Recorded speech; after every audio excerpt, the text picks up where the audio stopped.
Hello everyone, it's the Tech Translator and I especially welcome you to this amazing podcast. I refer to it as amazing because we'll be discussing a lot of very sensitive topics and important topics as well. Answer questions that a lot of us have and don't have access to.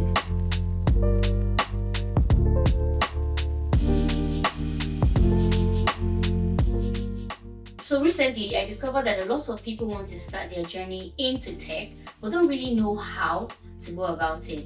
That's the reason why we have an amazing person in our midst today who will be, walking us through his journey, how he started, the challenges he faced, and then where he is today. So I want you guys to join me and say welcome, Mr. Kingsley. Hello, sir. Yeah, thank you. Hello, my name is Kingsley Kefas, and I'm happy to be here.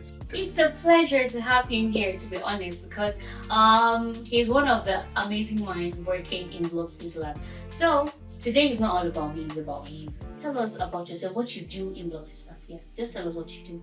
Okay, so I'm a software engineer, basically, but an aspiring protocol engineer, basically building around the protocol side of blockchain, basically.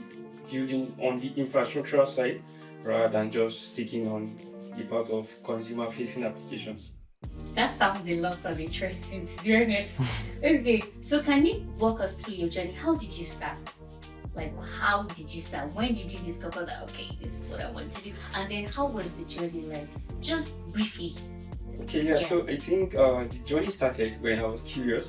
Because back then in 2009, yes. Oh, okay. That was the first time I heard about Google, and I was like, how is this thing even possible? I mean, I could just browse about my assignments and then I can see solutions to it and all that. Instead of having to go through pages or books. Yes, exactly. So it started with this topic called border and shaded portion in mathematics. Okay. Yes, so we're giving tags on it, and then we were not taught. It was not even in our textbooks. It was in the class I was. So I went on Google, made my search, and then voila, I could see border and shaded portion there. And then when I did that, I was marked the highest. Wow. Yes, so that was what sparked my reaction. I was like, no, I need to also build this. And then I was thinking Google was somewhere like a door where each link you click is a door you open and all that.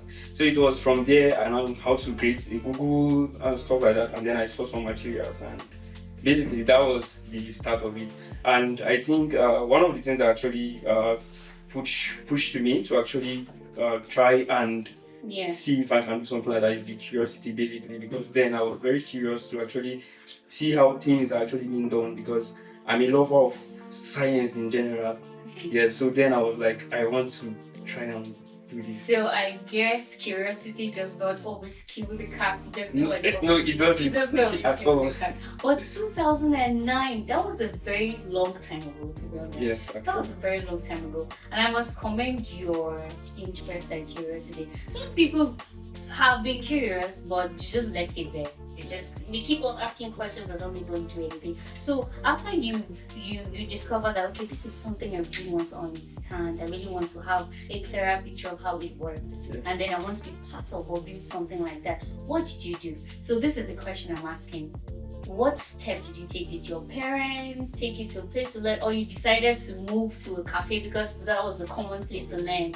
Then just let us know what you did after that. Okay, so I took it upon myself to actually learn on my own, because then I was very introverted. You hardly see me out where people are. So even to go to cafes, you won't find me there. But then, since I have access to an internet-enabled mobile device, I basically just make my research on how to go about that, how to basically so then it started with just how can I build this, not how can I learn this. And then I learned the hard way, I think 2 years down the line, that yes, I need to actually learn how to do it before building. Yeah, so it was from there. And then my parents, the way parents are there, like you are always on your phone, you are always on your phone, you are always on your phone. So most of the times I usually do it secretly. Yes, to the point that they were like, no, we can't stop this kid from actually being on his phone all the time. Okay. And yeah. But 2009, you had a phone then. So I think I wouldn't say you had an advantage over some people, because 2009, some parents didn't even have a phone. You had phones and you had access to internet.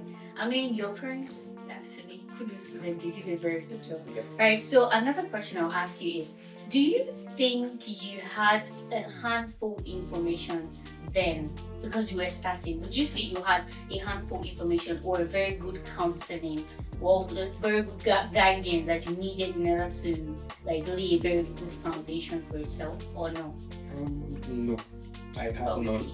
Yeah, because back then you have little resources out there for you to also consume. Yeah. Right? You just have a bunch of scattered information, and then it's all left to you to actually pick up those pieces of puzzle and then join them together. Yes, and then that was why I wasted 2 years just trying to figure out something.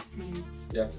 Okay. I mean, that's one of the basic challenges that everybody faces right now, because you see that people have the interest, people are curious, people are really interested in doing this thing, but they don't really get the right information. And even when they go out to search for it, unfortunately, some people get the wrong information. So I discovered that most people that are doing very well today, even in the tech space, actually went out to sort out for these things themselves. You understand? So aside that, right, what would you say was the major challenge you faced as a person coming up, or finding their what is the term I'm looking for, their direction or their track or route in the tech journey? What would you consider to be the major challenge you faced? Okay, I think one of the major challenges is me actually getting mentored. Yes, because when I started, you can agree with me that 2009, you have very little set of individuals actually, and then those individuals are not people you can actually have access to. Yes, so that's like one of the major challenges. And then also, should I say, is structured material or learning material per se. Yes, because I never had someone who would tell me that, okay, I need to learn this before I learn this. I might start learning something and then realize that I'll have to go back to the basics. Yes, so I mean, those are like the basic challenges I face. Okay, so we're in Buffy's lab. Can you tell us how you found yourself here? How did it happen? Okay, I think before I go to that, I would like to give a shout out to a friend of mine. Okay. Sandy John. I mean, you are the best. Okay. Yeah, so it was kind of funny because at first he told me that he saw this company, like he posted on their Facebook that they will be teaching blockchain development, and then they are based in Jos, and I was like, let me not. Okay. Yes. But I was like, okay, since it's blockchain, I mean, it's something new, so let me just see what's here, because I always wanted learning blockchain, but then I don't even know how to start because I have little time. So I was like, how can I even manage my time on other years? And then when I registered, I mean, took the exam, passed the test, did the interview, passed, and then we started the course. And then, so that was why I said, first of all, I need to give a shout out to Sandy, because without him actually giving that information, I wouldn't have.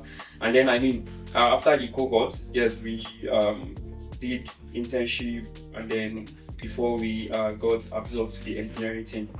So there's this common thing that I discovered that a lot of young people actually have. So recently I discovered that a couple of people have interest in tech, right? They have the passion. They'll tell you, I really want to learn this, I really want to learn that, but I don't know how to go about it. Now, you are obviously at the level of a mentor. Yeah, I'm pretty sure you've mentored a couple of people, or you're mentoring a couple of people.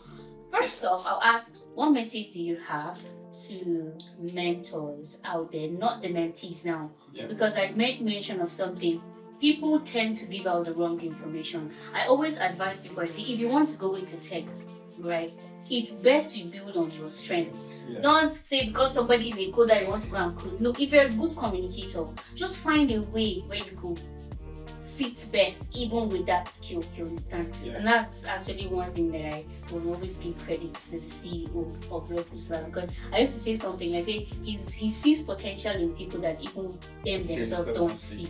So you as a mentor, what message do you have to mentors when it comes to guidance and counseling of people that are trying to find their way into tech? Yeah. Yes, so I think I will start with this. Okay. So, I mean, you get a lot of people actually coming to want to be your mentee, right? So the first message is just make sure that that person is actually willing to, because there are a lot of people who will come and then waste your time, to be very honest. Yes. And then that is very discouraging, because imagine me giving my time to like 10 different individuals and then they waste my time, right? So just make sure that this person is actually willing to learn. That's one. Secondly, access his strength, what he's really good at. Yes, for someone who is very good at thinking, yes, I mean, definitely he has to write some code. Yes, for someone who is very good with visual designs and all that, you know where to direct that person to. Yes, because I don't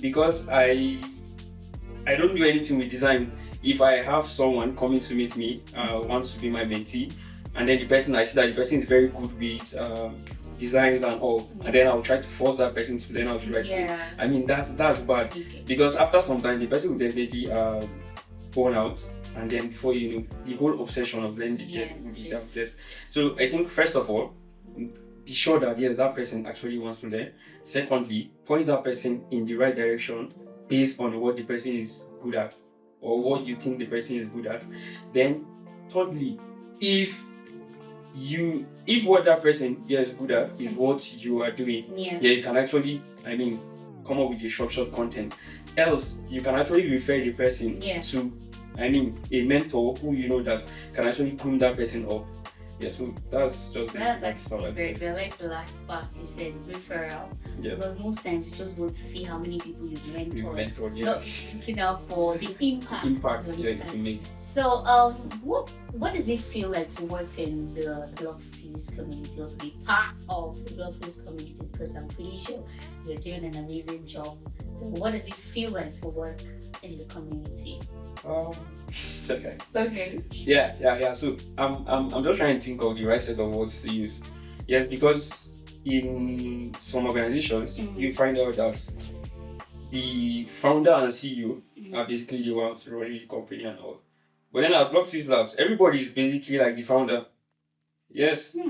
Okay. Everybody is basically the founder. Working at Blockfuse Labs has made me realize that if you have set of colleagues who you regard as family, right? You guys will make more progress than to have this segregation based on ranks and because I remember what the founder of Blockfuse Labs, which is actually Boss Lungs, as we call him, he usually tells us to actually quote him anytime he's wrong.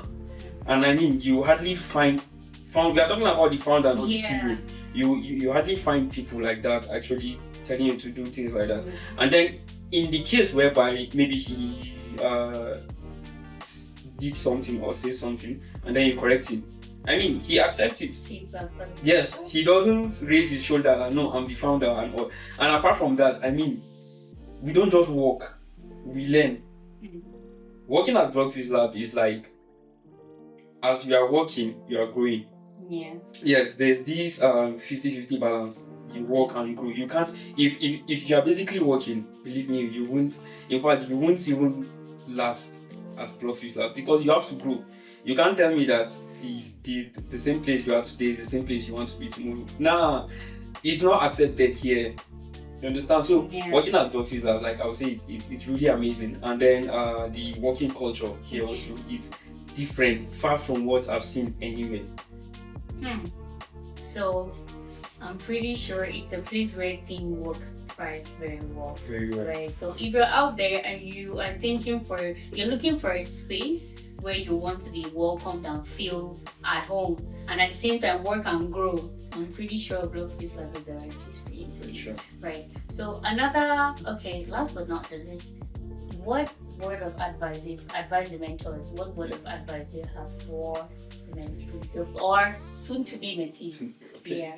So my first piece of advice is you have to be obsessed with whatever you want to do. Okay. First of all, you have to be very, very obsessed, not just the obsession being shallow, right? And then in whatever you find yourself doing, be it on the side of writing code, be it on the side of design, be it on the side of content creation, right? Yeah. Just make sure you give your all to it. And another thing is, to be very honest, it won't be easy. You face different challenges to the point that you'll be like, am I sure I'm doing the right thing? To the point that you might even say, if I channel this energy to maybe agriculture, I would have been a millionaire by now. Yes, but then even in agriculture you face challenges, right? So challenges are everywhere. Same in tech. Just make sure that those challenges, you put it at the back of your mind that you must overcome it, right? So that's just the basic thing, because every other thing fall under this. Every other thing, if you are learning, if you face a challenge and then you decide to allow that challenge weigh you down, then you definitely give up. If you are learning, if you decide to be less obsessed about what you are doing, time will come whereby the whole zeal to actually learn or to see yourself where you have envisioned will actually die. Thank you very much for your time, Mr. Kingsley. It's a pleasure having you here. So, my wrapping words is this. Tech is difficult, but it's very possible. I mean, if he's doing it, I can do it, you can do it as well. Thank you very much. And I hope to see you in the next episode. And I hope to have you again. Yeah, very sure. Okay, thank you. Bye.